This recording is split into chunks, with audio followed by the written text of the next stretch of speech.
Hi friends, మన JD Lakshminarayana గారు చెప్పినటువంటి ఒక చిన్న కథ మళ్ళీ ముందు ఉంచుతున్నాను. ఒక రాజుగారు అడవికి వెళ్ళారంట వేటకి. అక్కడ అతనికి మంచి చిలుక ఒకటి కనిపించింది. ఆ రామ చిలుకను తెచ్చుకొని ఇంట్లో పెట్టి దాన్ని బాగా పెంచాడు. బాదాము, జీడిపప్పు, పళ్ళు, కాయలు ఏం తింటే అది పెట్టాడు.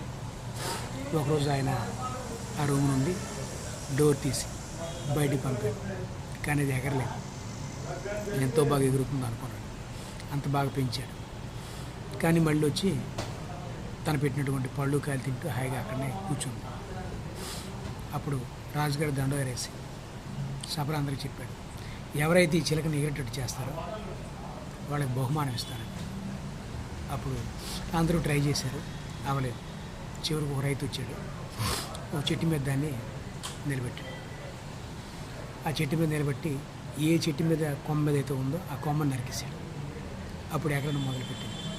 అలాగే మనం మన పిల్లలకి వాడి జీవితాల్లో నిజంగా శిక్షణ ఇవ్వాలి, క్రమశిక్షణ ఇవ్వాలంటే వాళ్ళకు ఉన్నటువంటి కంఫర్ట్ జోన్ తిని కూర్చొని పెట్టడం కాకుండా ఎదిగే పిల్లల్ని వాళ్ళకి పంపించి వాళ్ళు చదివించి వాళ్ళ బాగోగులు చూడొచ్చు.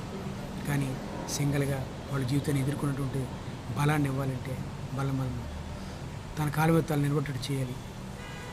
మనం కొమ్మలం కాబట్టి మనం కొంచెం తప్పుకోవాలి. అప్పుడు వాళ్ళు ఎగరడం మొదలు పెడతారు, ముందుకెళ్తారు. దయవుంచి తప్పు కార్యం చేసుకోవాలి. మన పిల్లలకి కంఫర్ట్ జోన్ ఉంటే దాన్ని తగ్గించి కొంచెం వాళ్ళకి అర్థమయ్యేటట్టు చెప్పండి. వాళ్ళు బాగుపడతారు. వాళ్ళు వాళ్ళ కాళ్ళ మీద నిలబడతారు. జై హింద్, జై భారత్.